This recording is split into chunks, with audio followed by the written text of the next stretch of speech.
I felt so strongly that it was time to share the story of how I had a midlife psychic awakening and became a reliable, authentic, legitimate medium, which is so weird to say still. But I'm doing this because a couple things. Number one, in January 2024, I had a dream from my spirit team that was like, it's time to tell people. And at that point, I'd had this ability for 4 years. I'm going to share what kicked it off and why I didn't wake up to these gifts till I was 35. So, if you're new to my page and my Substack, hi, I am Lizzie Langston. I'm a mom of four. I grew up Mormon.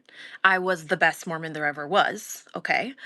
And when my two grandmothers died, who I was very close to in 2019 and 2020, I hired my first assistant. I was providing for my family full time at the time, and I began to just get some support with the grief. I did some energy work, some Reiki, and in all of that, I had an awakening or an opening of what I believe is all of our abilities to be a channel and a medium, to hear from and connect with people on the other side. I have heard my dog's thoughts before. I've channeled my guides. It's gotten real weird. And as I've gotten more open, which feels more weird, it's made me question, well, if these are real, authentic experiences, then maybe the world that we're living in isn't what we have been taught that it is. Because if I'm not making this up and I'm not lying, then maybe history's been changed. Maybe the story has been tampered with to where we don't fully understand who we are as humans. And so I wanted to, for the sake of all of us, really better understanding who we are as humans, whatever that might mean to you. I'm not here to have the answers, but I did want to share my tried and true and real lived experiences. So, um, if you're into the spiritual awakening stuff, if you're spiritually curious, if you are somebody who is closeted and afraid, maybe you're having dreams that are telling you things, maybe you're hearing from your deceased loved ones. My goal with The Kitchen in the Cosmos, which is my newsletter and publication here, is to create a community of people who are open to that sort of thing, honest and true in it, and where we're safe together as we just figure out a little bit more about the truth behind who we are as humans. As the world continues to get more spiritual and people begin to channel cosmic beings. I can't even believe I'm going to say this, but I remember my soul family coming to me when I was in between awake and asleep as I was drifting off. And they full on showed themselves to me, introduced themselves. I'd never felt that at home in my heart and in my mind and in my body as I did when they came through. So there's been a lot of things I can't explain. I asked them to prove to me if they had come. I asked them to show me a blue flower. And then for my birthday, a couple days later, my daughter gifted me a necklace and it had a blue flower pressed into it. And it was just like one of those undeniable moments. So I want to walk you back through how my gifts started. And I was, like I said, I grew up Mormon. The word medium or psychic or anything like that either wasn't in my vocabulary or it was red tape off limits and bad. I believe there are verses in the Bible that talk about people who can call forth the dead being evil, of course, because the Bible was the vehicle for political control. And so they narrated and dictated by choice and left out and erased and manipulated the things put in it in order to have the most control of possible of the humans, right? That is the definition of empire.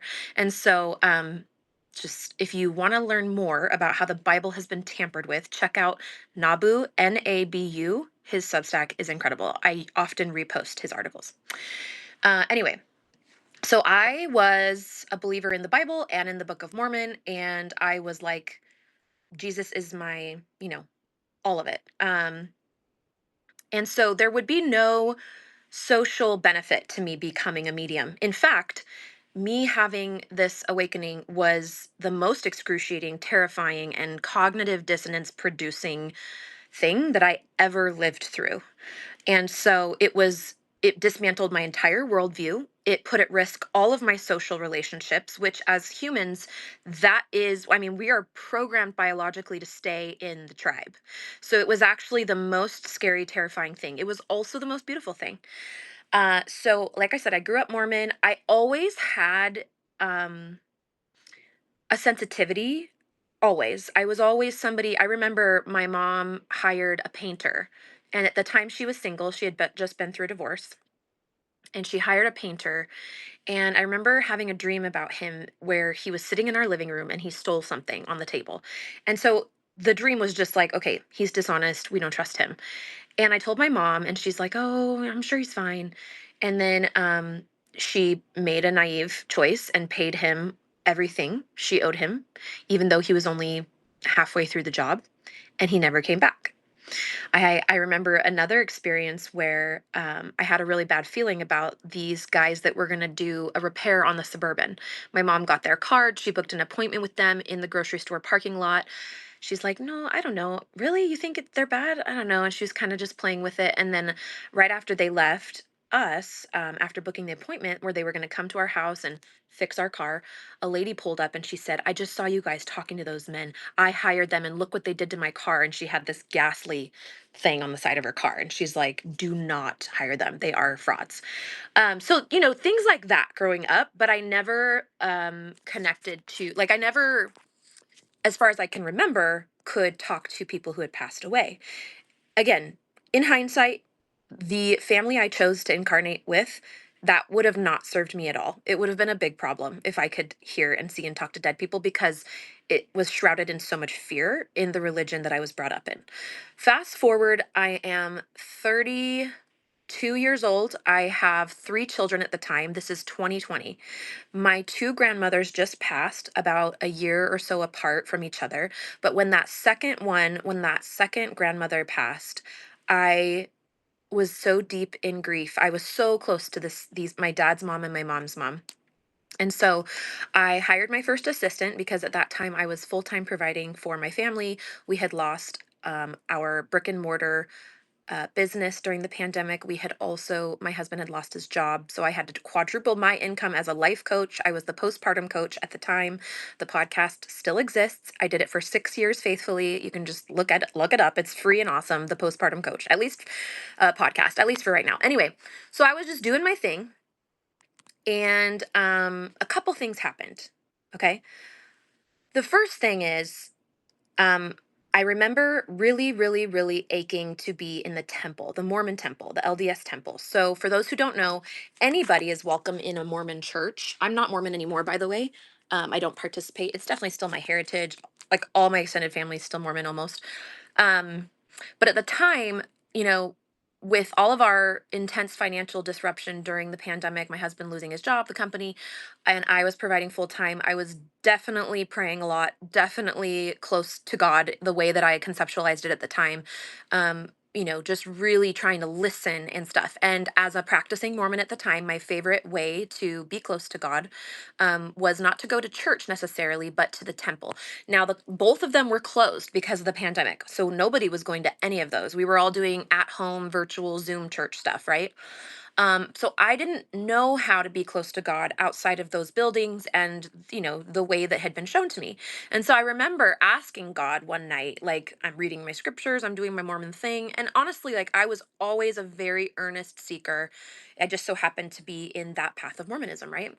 And so I remember one night I was like, how can I be close to you when the pandemic's happening, churches are closed, temples closed?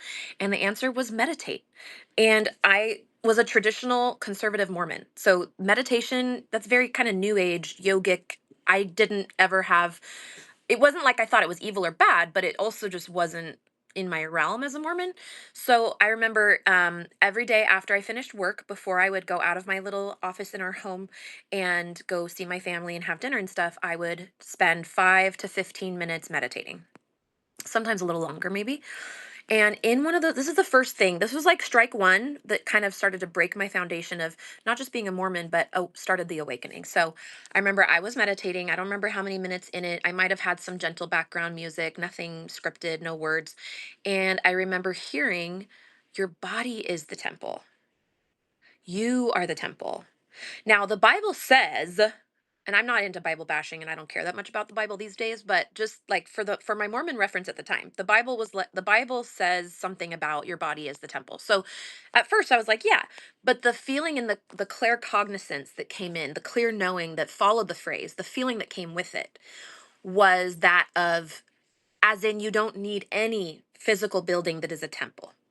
Okay, now in Mormon religion, the temple is like so necessary. They try to get you to go every week, every month. They're constantly talking about it. They're like, the temple, the temple, the temple. That's how you make sure your blessings are going to stick with you. That's how you are the most faithful.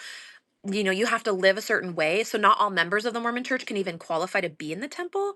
So there's a lot of stuff like that. The temple is like the penultimate way to be a faithful Mormon. And so here was spirit or my higher consciousness or whatever. To me, it felt like the Holy Ghost is how I would have said it at the time as a Mormon, was like, you're the temple.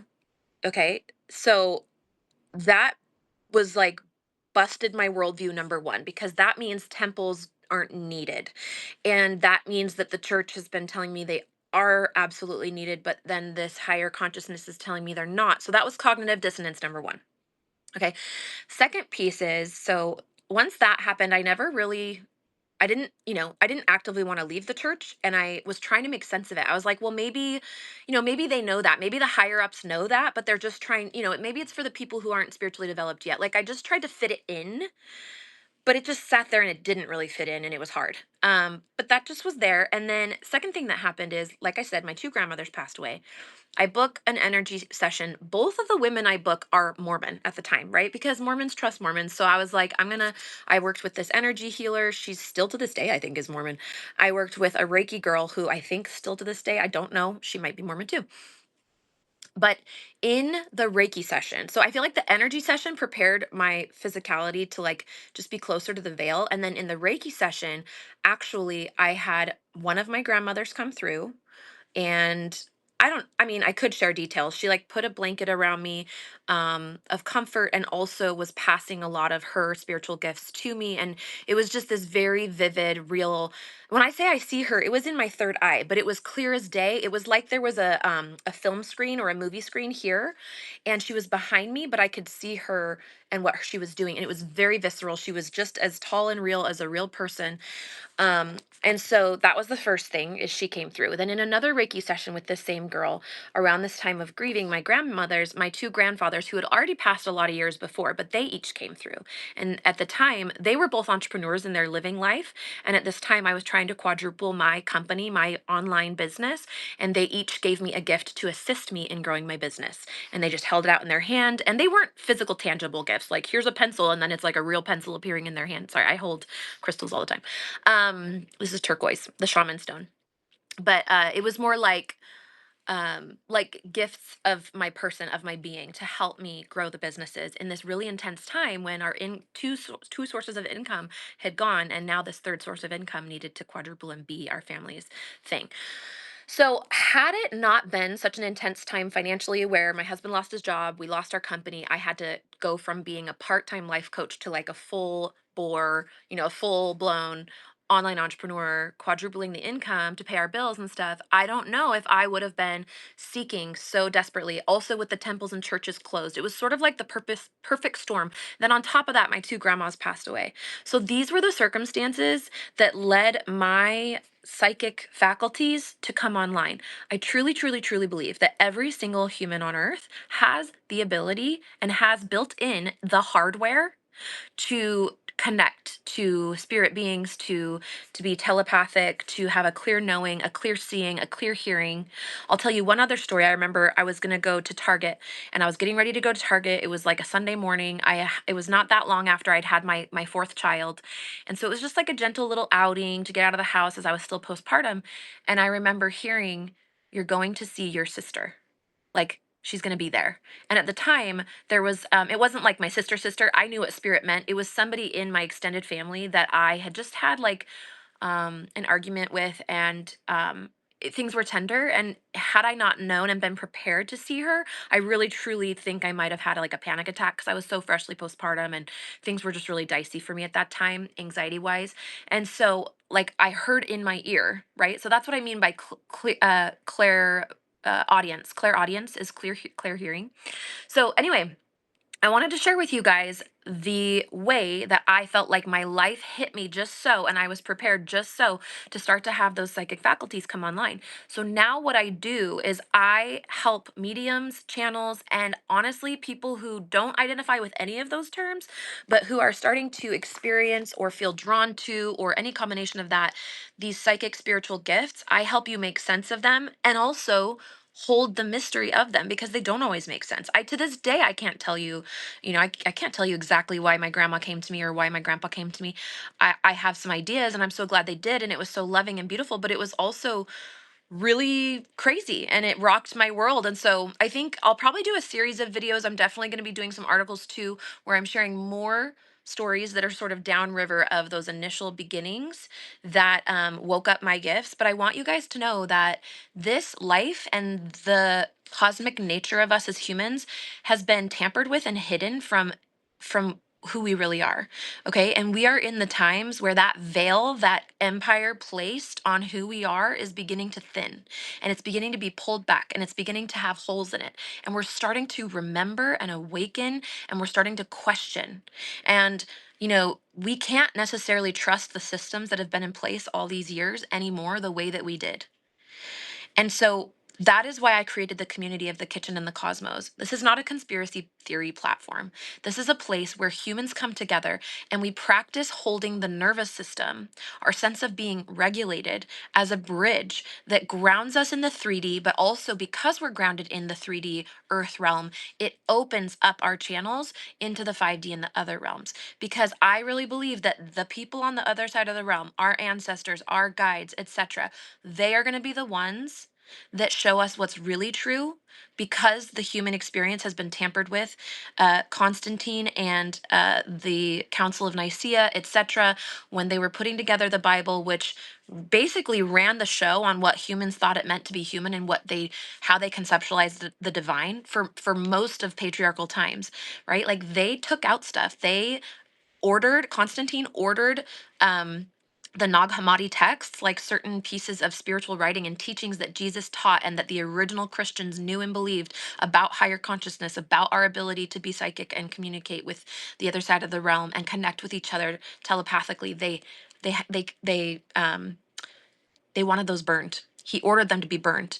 And then there were these holy monks in Egypt that heard about this order, the decree, and they hid them in the desert. And then in 1940s, they were found by some Muhammad Ali in Egypt, this guy who was just like digging in his backyard to try to find, I don't know, clay. I don't remember the details.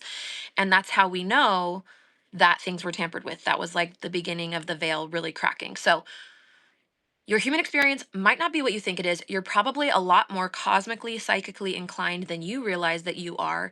And you might as well pursue those gifts because they're going to help us all dismantle the systems that have oppressed the humans for centuries. And I'm personally excited about that. So I'm just creating a space where we can all talk about that. The kitchen and the cosmos, the kitchen representing our human experience, the cosmos representing our cosmic nature. And we're here to just talk about what's real, what's true, and what our cosmic nature is telling us about what's true, right? We have to source it from within now. You really are the temple, and you're going to give us the most truth. Your lived human experience is going to give us the most truth that has been hidden from us for centuries. And I'm excited about that. So tell me below, have you experienced something that has blown your mind psychically, spiritually? What is being revealed to you through your own personal experience? And how has it changed your worldview? Do you have any questions about my experience? I'm happy to answer all those. All right. Talk to you guys soon.